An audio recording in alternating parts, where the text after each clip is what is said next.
திமுகவுக்கு ஆதரவாகவும் எடப்பாடி பழனிசாமிக்கு ஆதரவாகவும் பேசுறதுனாலதான் இந்த வழக்குகள் தொடர்ந்ததாக ஜனநாயகத்தினுடைய குரல் வலையை அடக்குமுறையினால் என்றைக்கும் அடக்கிவிட முடியாது. ஆகவே விமர்சனங்களை தாங்கிக் கொள்வதுதான் ஜனநாயகத்திலே நாம் ஒரு உண்மையான ஜனநாயகத்தின் அடையாளமாக பார்க்க முடியும்.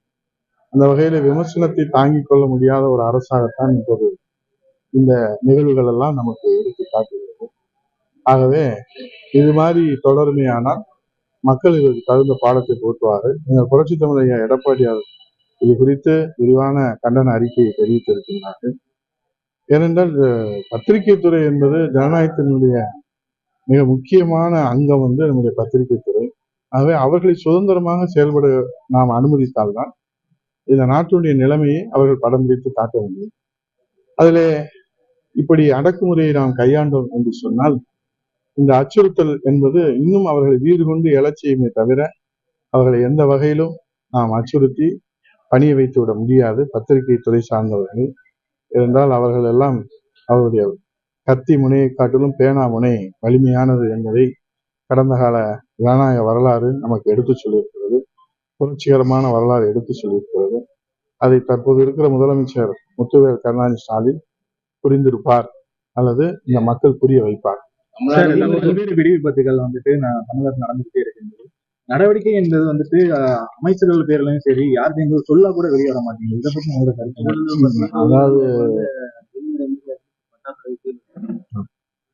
அதாவது பொதுவாக பட்டாசு ஆலைகளிலே விபத்துகள் ஏற்படுவது என்பது தவிர்க்க முடியாதது. சாலைகளிலே நாம் செல்லுகிறோம் என்று சொன்னால் விபத்து ஏற்படுவது தவிர்க்க முடியாது. ஆனால் பாதுகாப்பான பயணத்தை நாம் மேற்கொள்ள முடியும். அதே போன்றுதான் இன்றைக்கு விருதுநகர் மாவட்டத்துல சிவகாசி, சாத்தூர், வெம்பக்கோட்டை இந்த பகுதியெல்லாம் பாத்தீங்கன்னா ஒரு தொடர் விபத்துகளை நாம் பார்த்து இன்றைக்கு உயிரிழப்புகளை பார்க்கிற போது மிகப்பெரிய அச்சம் ஏற்படுகிறது. ஏன்னு சொன்னால் இந்த பீரியாடிக்கல் இன்ஸ்பெக்ஷன் ஒரு முறை சார்ந்த ஆய்வு என்பது அரசு மேற்கொள்ள வேண்டும்.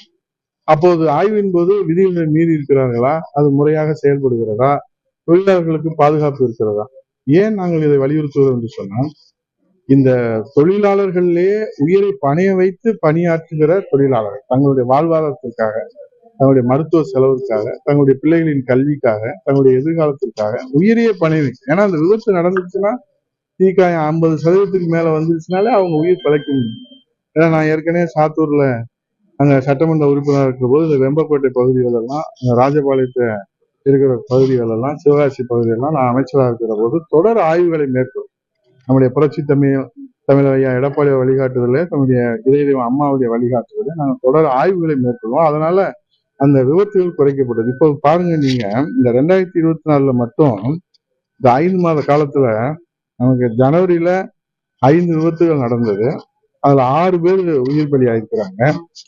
அப்புறம் 3 பேர் காயமடைந்தது. இந்த காயமடைந்தவர்களும் பாத்தீங்கன்னா சரியாகி அதுக்கப்புறம் செயல்பட முடியாது, அவங்க முடங்கிதான் கிடப்பாங்க. அதே போல பிப்ரவரியில 3 விபத்துகள் நடந்தது. அதுல 12 பேர் உயிர் பலி ஆயிருக்கிறாங்க, 6 பேர் காயமடைஞ்சிருக்காங்க. அதே போல மே மாதம் பாத்தீங்கன்னா 3 விபத்து நடந்தது, 10 பேர் பலியாயிருக்கிறாங்க. அதுல 14 பேர் காயமடைந்தாங்க, அவங்க எல்லாம் முடங்கிதான் கிடக்குறாங்க. ஆகவே இந்த தொடர் விபத்துகள் விதிமுறை மீறல் என்று நாம் அதை சீல் வைப்பதும் அப்புறம் நிவாரணம் கொடுப்பதும் இது ஏதோ தினந்தோறும் நடக்கிற நிகழ்வாக விபத்துகள் இன்றைக்கு பார்க்கப்படுகிறது. அதற்கு காரணம் ஆய்வுகள் மேற்கொள்ளவில்லை. அது போக இந்த அரசும் கண்டு காணாமல் இருப்பது. எப்படி கண்டு காணாமல் இருக்கிறது என்று சொன்னா விதிமுறை மீறல் தெரிந்தே அதை கடுமையான நடவடிக்கை எடுக்கணும். உயிரிழந்ததுக்கு பிறகு அவங்களுக்கு நிவாரணம் கொடுக்கறதுனால அந்த குடும்பத்தை காப்பாற்ற முடியுமா? இழந்த உயிரை கொண்டு வர முடியுமா? ஏன்னா அவங்களே வாழ்வாதாரத்துக்காக, பொருளாதாரத்துக்காக தங்க உயிரை பணைய வச்சு, அதனாலதான் புரட்சி தமிழ் எடப்பாடியார் மாண்புமிகு எதிர்கட்சி தலைவர் இதை கொடுத்து நான் தொடர்ந்து அவர் இதை கொடுத்து சொல்லிக்கிட்டே இருக்கிறாரு. ஆனா பாதுகாப்பு நடவடிக்கை இல்லை. நேற்றுதான் தொழிலாளர் ஆணையத்தின் சார்பாக தமிழ்நாடு முழுவதும் பாதுகாப்பு நடவடிக்கைக்கான ஆய்வுகளை மேற்கொண்டு அறிக்கை சமர்ப்பிக்க சொல்லி நேற்றுதான் சொல்லியிருக்கிறாங்க. இது எப்ப நடக்கணும்? கிட்டத்தட்ட ஒரு 100 பேருக்கு மேல இறந்ததற்கு பிறகு, இந்த 5 மாதத்துல 100 பேருக்கு மேல இறந்ததுக்கு பிறகு நேற்று அறிக்கை விடுறாங்க. ஆனா இது வருமுன் காப்போம். தொழிலாளர்கள் பாதுகாப்பு என்பது மிக மிக அவசியமான ஒன்று. ஆகவே அதை நம்ம தொடர் ஆய்வு செய்தால், விதிமுறை மீறல் கண்டுபிடிக்கப்பட்டால் கடுமையான நடவடிக்கைகளை இந்த அரசு எடுத்தால் நிச்சயமாக பாதுகாப்பான, ஏன்னா இது காலங்காலமா நடைபெறும். இந்த தொழில் ஒன்றும் புதுசு இல்லை. இந்த அரசு வந்துதான் இந்த தொழில் பண்றாங்கன்னு இல்லை, இது காலங்காலமாக நடக்கிறது. அங்கொன்று இங்கொன்றுமாக தவிர்க்க முடியாத விபத்துகள் வந்து ஏற்கனவே நடந்திருப்பதை நாம் பார்த்திருக்கிறோம். அதுக்கு நம்ம நிவாரணம் தேடி இருக்கிறோம். அதுக்கு பாதுகாப்பு நடவடிக்கை மேற்கொண்டிருக்கிறோம்.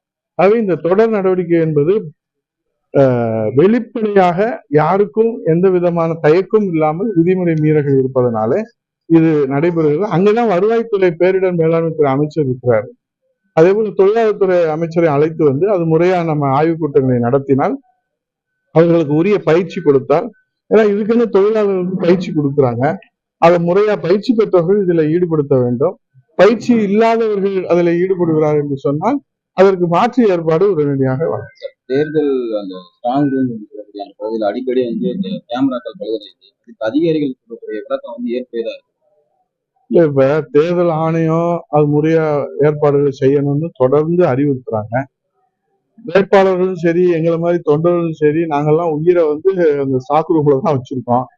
எங்க உடல் தான் இங்க வெளியே இருக்கு, உயிர் அங்க இருக்கு. ஆகவே உயிரை எப்படி ஐசியூல வச்சு பாதுகாக்கிறோமோ அது மாதிரிதான் இந்த வாக்காளர்களுடைய அந்த தீர்ப்பை பாதுகாக்கணும். அதுல அங்கொன்று இங்கொன்றுமா இருந்தது. இப்ப எல்லா இடங்களிலும் பார்த்தா பவர் கட்டுன்றாங்க. இது எப்படி நம்ம வந்து எடுத்துக்கிறது?